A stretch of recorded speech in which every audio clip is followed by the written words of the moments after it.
Good morning, good afternoon, good evening, Iowa soccer supporters. I'm Ben Brackett, your Soccer Talk co-host, alongside my good buddy and friend Blake Siebers. Siebes, what's up? Morning, Ben. Take two, but good to be back in the studio. Good to be recording the pod. We've had a little hiatus during the late summer. Yeah, I was going to say it feels a little weird to be back, but at the same time, we were just here yesterday trying to record, and sometimes we have to record twice, so that's why we're here. And I think I like this better because there's no filter on our eyebrows today. So there you go. So even after 100 and how many episodes, we still can't figure it out.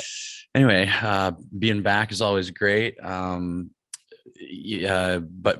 our guest for today is he's also back on the pod. Big day for you, right?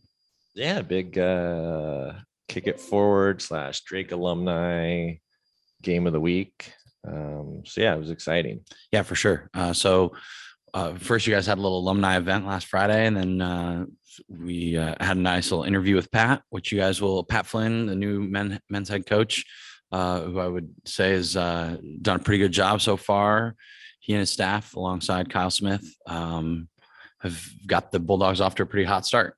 Yeah, I think they're definitely happy with where they're at in the year. They were 3-1-2 before the game against SIU Edwardsville that we'll talk a little bit about after his interview. Right on. Isn't it Evansville? Edwardsville. We always have this debate. Okay. It's in Evansville, but that's definitely not who they played yet. All right. Well, let's get to the interview with Pat Flinn. Enjoy. Oh, wait. I'm supposed to remind you to stick around because we're also going to talk about the game after that, right? Yeah. So there's the tease. Stick around, listen to what we talk about after the interview to see if they won or not. Right on. All right. Welcome back, Pat Flinn, Drake men's head soccer coach. Drake's off to kind of a hot start this year, Pat. We're really happy you're here. Welcome. Yeah. Thanks for having me. Good to be back. Siebers. It's awkward now, isn't it? Almost. I know. I stumbled a little bit there too. Sorry. We first time back in the pod in a while, Pat. So you're a lucky guy today. You're getting all of our fresh energy. So how are you guys feeling? We got you off after a little 2 weeks off, and then leading into another big conference game coming up this weekend. Yeah, college soccer is known for just being this crazy condensed schedule, and somehow we ended up with 14 days between games. Our league has 7 teams, so 6 teams play. 1 team has an off day, so it was our bye.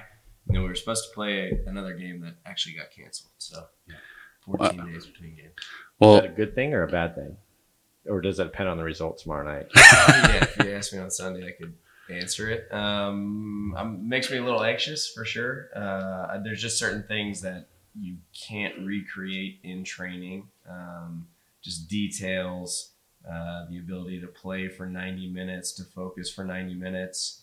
I think over if you look at this second half and the rest of our schedule, I think it'll actually benefit us to get everybody healthy, to have this time to train and kind of just focus on our own identity. But for the first game back, it definitely gives me anxiety playing against a team that's been playing matches while we've been off. Not to get ahead of ourselves, but what have you been working on in training? What have been the themes of the past couple of weeks? Without giving too much away, because we don't want the opponent to get too much out of this. Yeah, well, I would say so it's similar to a preseason game, preseason time period. Yeah, that many amount of days without playing a game while we're together.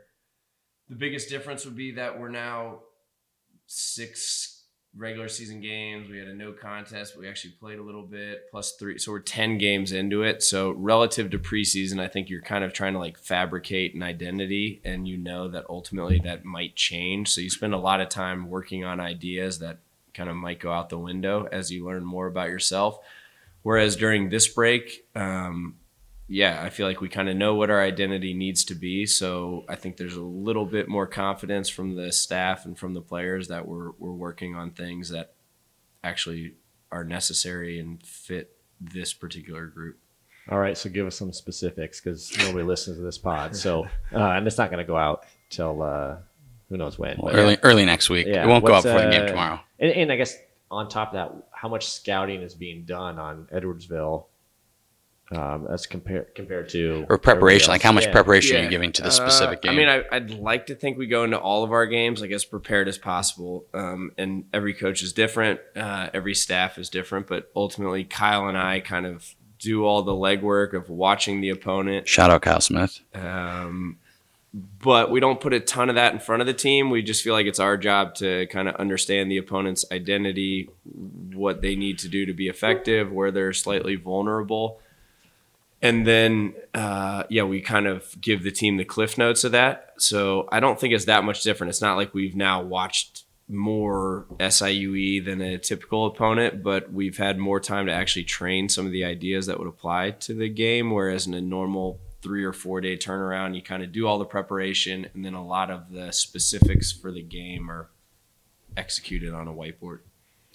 So you threw out that word identity. What kind of identity does the squad have at this point in the season? Man, great minds must think alike. Because I was like, I wonder what people are like. What do people scout Drake as? Well, yeah, like no Greg Berhalter, personality comments or clear, to be clear comments. Let's get down to the nitty gritty here. Our identity. So words that come to mind would be gritty. Like we have to be gritty to be good or successful.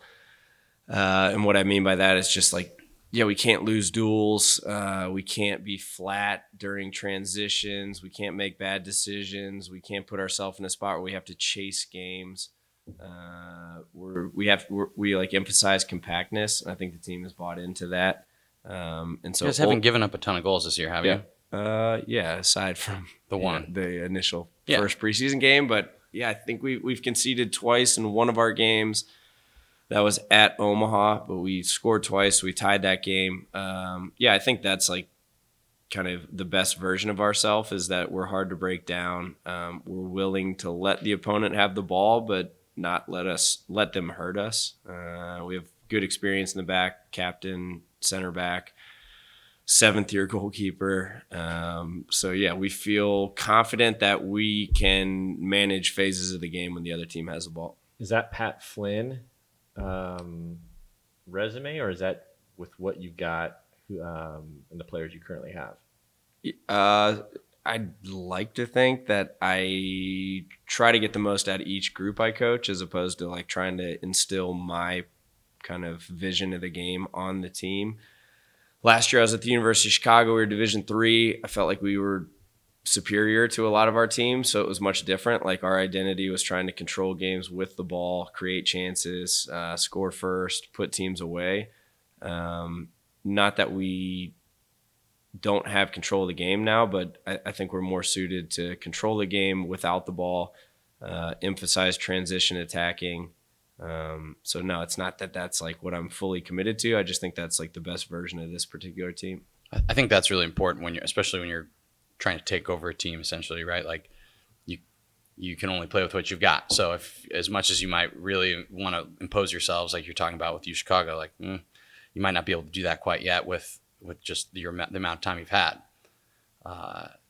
Talk a little bit about the players though that have made it possible, because I was looking through your roster and I was intrigued. Like you've got 6 or 7 grad students, you've got a decent chunk of freshmen, and then like not a ton in between. Yeah. Guys, it seems like you're kind of like top heavy and bottom heavy. Like our average age, if you just took everybody on the team and divided it by the number of players, like we probably have a typical average age of player, but it kind of breaks down with this unique core of very experienced older guys that have been other places, that have played a lot of college soccer, that are in their grad school years.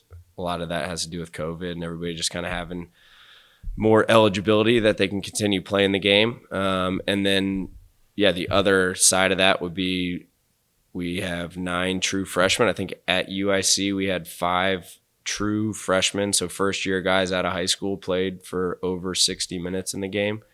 And it's been really like fulfilling and fun to try and blend that together. The older guys have done an amazing job of creating a culture. Cool mix. Yeah, for sure. Especially if guys are bought into it and if you have the right leadership. And those guys aren't just older and experienced, but they're just good dudes that have helped rapidly build a team culture. Talk about the dynamics of the locker room then, because you got all these old guys that have been around and you've got all these young guys. How does that all mesh together?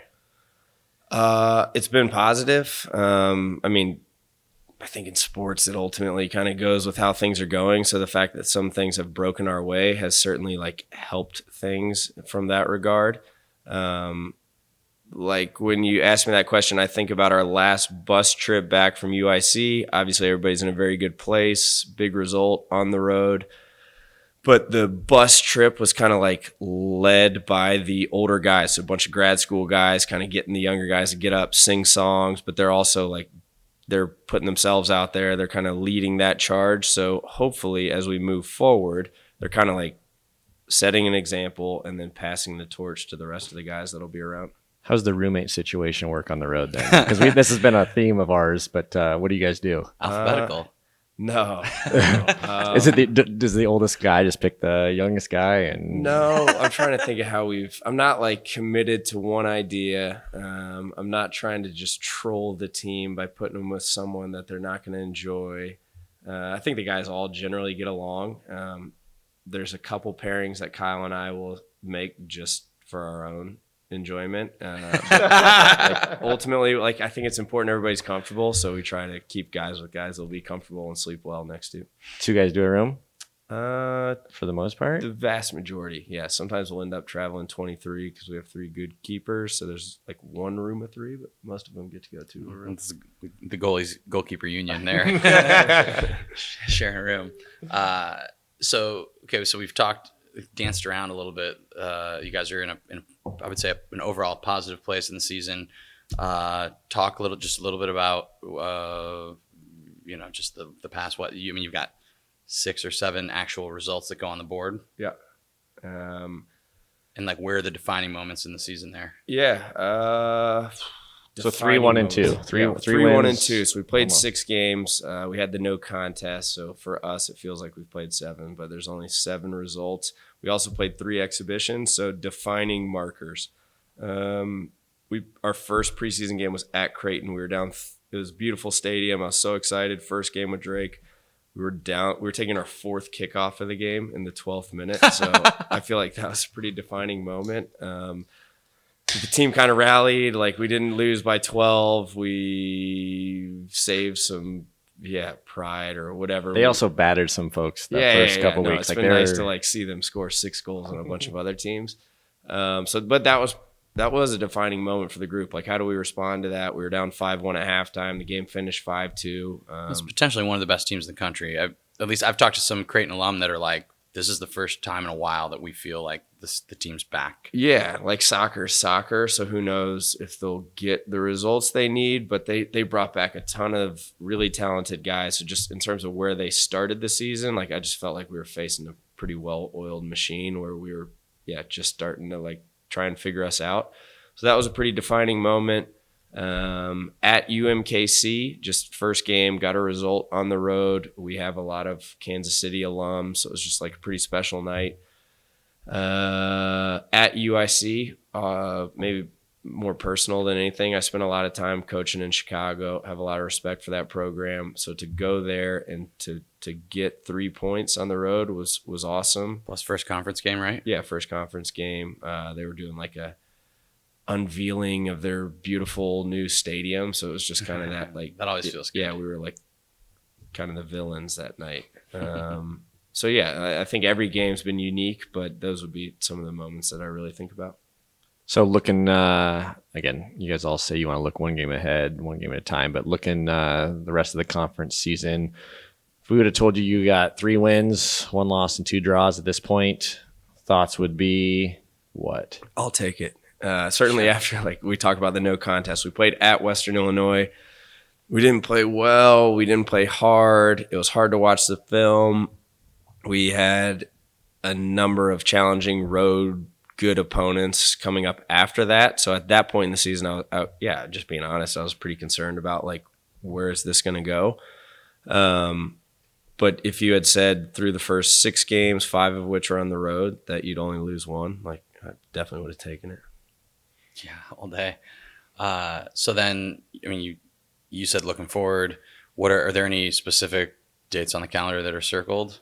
Or is it just at this point, it's like 1 game at a time? Should be home games. You guys should get some more home games, by the way, for next year. Yeah, well, You build schedules multiple I know. years. I know. So, There's just the, Give him a but yeah, the break. peanut next gallery. Year, next chiming year we're in already here. sorted out. Like I really am excited about next year's schedule. We start at Marquette, at Wisconsin for their tournament. So just like cool opponents, good venues. Yeah, that's awesome. And then a lot of these games that we've played so far, UMKC, Western, UNO, they all kind of flip and they come back to us. So it'll be a much more balanced schedule.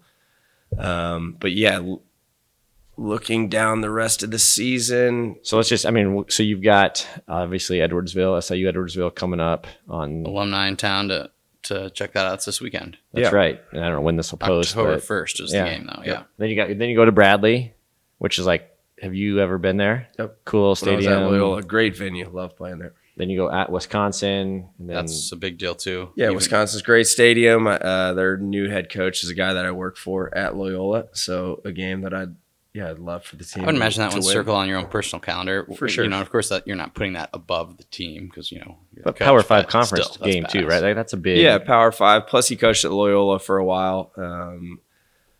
Guys on our team have an opinion of Loyola, of the coach that was there. So I'm not alone in like it would just be beyond just the actual result, but the experience of going there and getting something out of the game would be pretty awesome. Yeah, good. Because we were just on a text conversation with old Tanner Kraus the other day about Loyola battered Drake 3-0 last year, wasn't it, Ben? Yeah. Unfortunately. So So, did you guys play them this year? No, No. we don't. We'll have to because get they them are on in this. the They're in the Atlantic 10. Atlantic 10. So, the last time we spoke to you,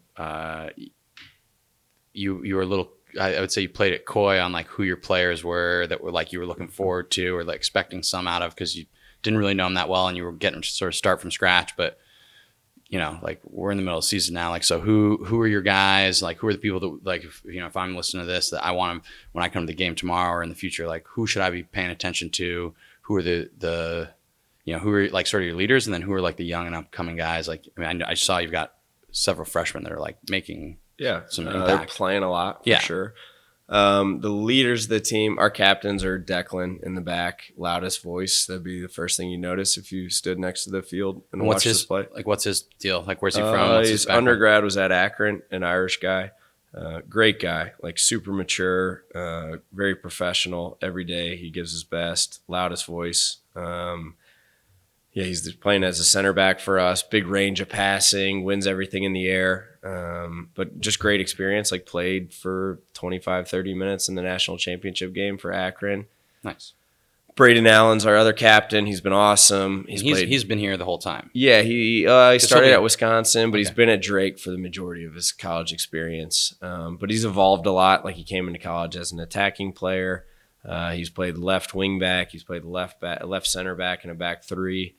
He's just an ultra competitor, but like we've definitely seen the best of his personality where he's been consistent. He's not boiling over. He's just kind of like setting the standard for what it means to compete. AJ has been a massive pickup, came from Marquette. He played wide there, but he's a big guy. He's probably 6'4". And He's a big got- ginger. I like that boy up top, right? No, he's a big dark-haired guy Scores from goals. like suburbs of Illinois. When we Gotcha. were at UIC, we had to drop him off. Actually, the bus stopped like in some rural west town. I don't know where it was, but he was being inducted into his high school Hall of Fame wow. because he was like scored 71 goals in his senior year, and I think he averaged like 25 points for the basketball team. But he's gone from being a wide guy at Marquette that had definitely had like some big moments there, and now he's playing as a 9, and he's just like a clear focal point of what we try and do in our attack. And then just in terms of like the collective of the first year guys, there's an attacking / just very maybe our best like soccer player when people use that term to mean like good technique, good spatial awareness is Damian Ryder. He's the number 10, right? Yes. Or yeah. Yep. Where's- Lefty. yeah. Good player.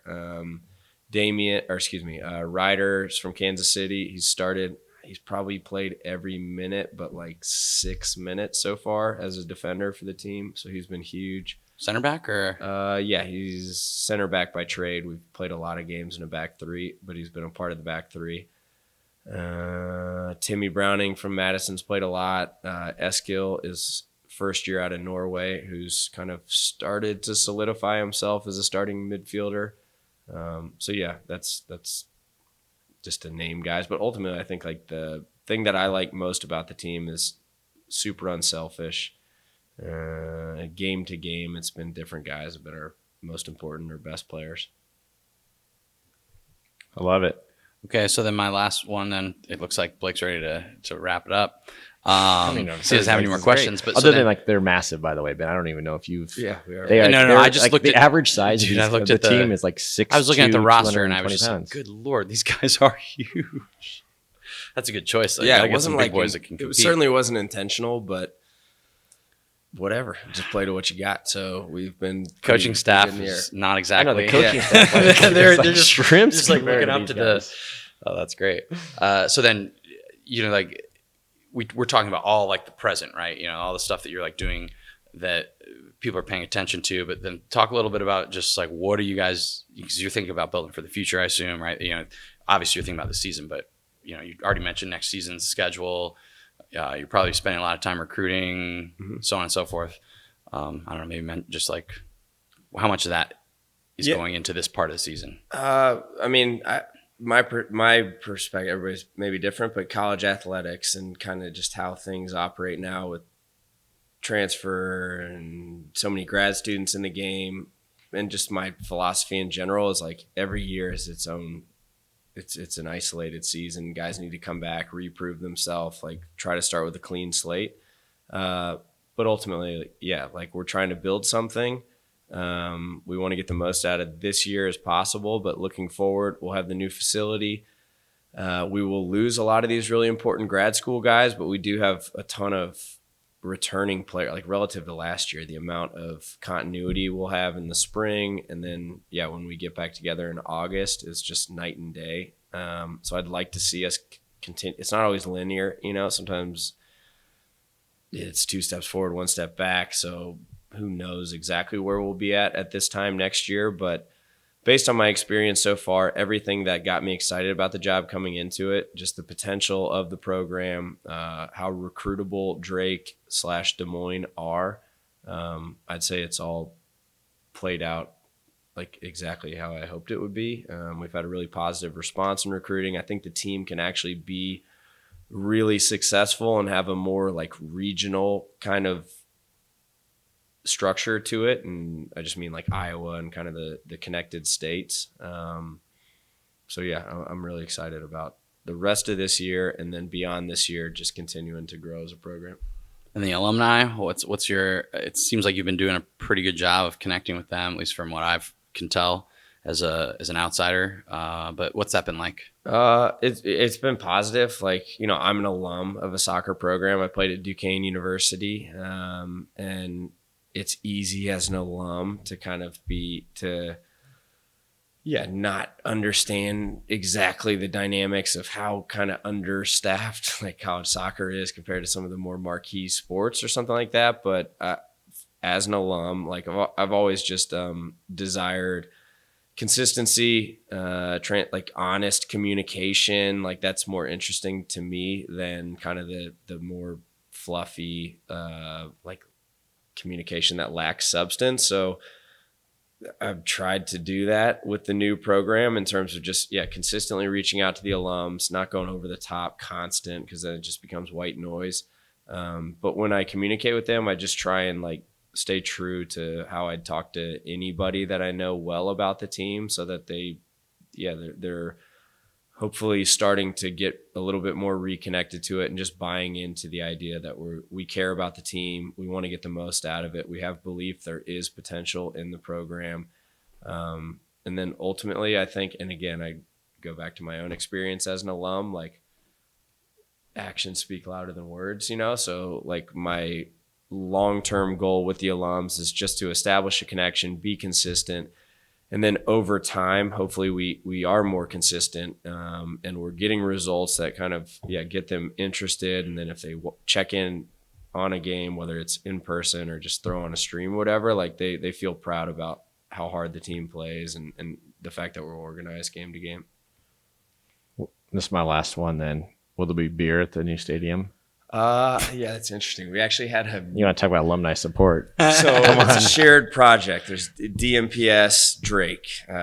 In terms of when DMPS owns something, I don't think they can actually provide alcohol.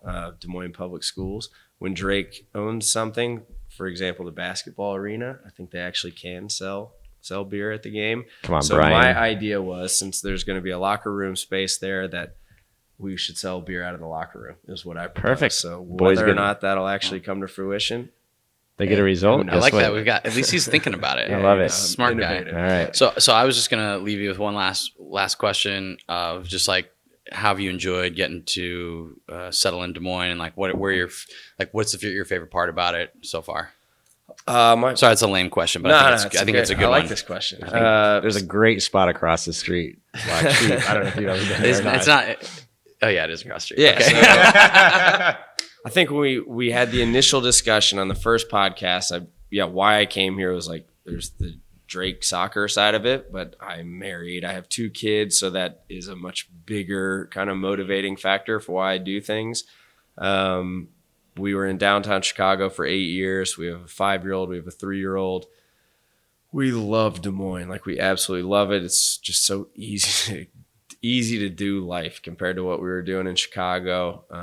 We were able to find a house that we really like in town. Kids are happy. My wife's got a great job that she likes. In Des Moines, there's a lot going on. We really like it. Nice. Well, we're excited to have you here. Thanks, good Pat. Good Nice. luck this weekend and the rest of the season. Cool. Thanks, guys. Appreciate it.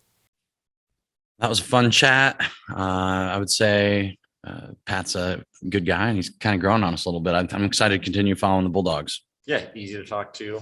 Real, and it was a fun chat.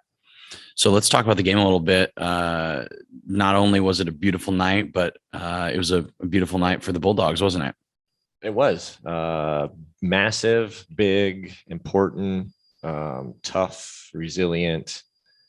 I can go on with all these synonyms, but a big 1-0 result that was pretty important to them. Yeah, for sure. I mean, we talk about the importance of just winning games, but conference games, especially in college soccer, are a big deal. And this puts the Bulldogs at 2-0 in the conference, which is really, I mean, that's the route to the NCAA tournament when it's all said and done, right? Yeah, absolutely. So I don't know, talk a little bit about the game. We tailgated there. What a great night weather-wise. And then we walked out on the field there beforehand as well. And we talk about I don't know, for those that know, it's this new Grass Max system. Is that what it is, Ben? Where it's stitched in with turf and I didn't grass. get the full pitch from Eduardo that you did, but I did. You're right. It is the stitched turf in the grass, and it seemed like it was really holding up well in comparison with the other fields throughout the complex. And it better be when it doesn't host any games. Yeah. So that'll be changed, right? We talked to Pat. They're going to switch that up a little bit, play some more home games, but the grass was cut short. We had our good friend Charlie Bales up in the press box doing a little announcing on ESPN 3, I believe. And Drake was really good in the first half. Yeah, they were. They controlled the game from the outset. A couple good chances, but then it, basically the chance of the game fell to AJ Franklin. I'm going to get his name right today because I got it wrong 3 times yesterday. But a great ball over the top. You thought it was from That's Segura. Segura, I think. I'm not yeah. sure. Nice winger, wing back, whatever you want to call him. Yeah. Anyway, like you said, number. Yeah, whatever. What number is he? 7, but he's really not number 7. Yeah, nice kind of diagonal ball over the top that AJ controlled nicely and slotted home. And ultimately, I mean, that became the difference in the game. But and it wasn't really a game of a ton of chances, I would say, either. No, I mean, Drake, I thought, like you said, Drake was definitely the better team in the first half, but then kind of the bit opposite in the second half. They didn't have much of the ball. Edwardsville was all over them, and they're back 4-5-3, however you want to describe it, plus their goalkeeper, that Burke boy, were big in the second half. Yeah, definitely. They were, I think there were a lot of game saving tackles, a lot of blocking of shots, and then a huge save from the goalkeeper late. Yeah. So if you want to, here's a little plug. If you want to jump on our Instagram or Twitter and check out our post, our buddy Evan Kilstrom, the legend now from up north, came and recorded a pretty cool video of some of the highlights. Yeah, definitely worth a view. Anybody else stand out to you in that game, Siebes? One thing I thought was interesting was I think Braden Allen was like last year was like a winger, pretty dynamic. Maybe even against the game against Grandview, the preseason he played there. And I think now they've moved him into the back three or like in a five. Just depending on where the ball is and whatnot. But he was kind of in the back the whole time and did well. And then their big man, their captain, like I don't know, then they didn't have rosters. So if they maybe if they get paper rosters going forward, we would be able to tell or remember who's who. Well, we can only ask Pat to change one thing at a time. So we'll put that on his list of things to do, or maybe we'll bother Kyle and make him do it too. Well, they clearly don't listen to the pod because that's been my gripe for high school and college games. Get those paper rosters out so people can know who's who. Yeah, right on. Well, shout out to the Drake staff, Kyle Smith and Pat Flinn for giving us a little access and come by and giving us a honk after they won the big game. Yeah, I mean, they were thrilled, weren't they? They were pumped up, which they should be again, because now they're 4-1-2. They've won 4 out of their first 7-8 games. Yeah. So that's good for them. Yeah. Right on. Well, so what I would encourage everyone to do is to follow Drake Soccer, go check them out. They've got a few more home games coming up after they go away. They play Bradley this next week or tonight, I think, Wednesday, actually, or tomorrow. Yeah. Goes live. Yep. And then Wisconsin, they go away to Wisconsin. Yeah. Which will be a pretty interesting, fun game playing a Power 5 school. Yeah, definitely. And then, but then check them out when they come back home. And then next week, we're going to be checking out the other local men's squad, Grandview University, the Vikings. They take on Midland University. And we're also going to have an opportunity to have a little interview with new head coach David Groves, taking over after the legend Blair Reed retired after 35, 40 years at the helm, something silly like that, some really big number. So it'll be interesting to see how they look under new coach, and it'll be interesting to see what he has to say about being in Des Moines and whatnot. Yeah, and I'll be interested if we can hold up. We went for a long break without a pod, and now we're going to have 2 in 2 weeks. So let's get it. Get our fitness up a little bit. All right. Well, check us out on all the social media. Enjoy the fall, the transition into fall. It's getting nice out. Right, weatherman? That's right. Perfect weather for soccer. See you soon.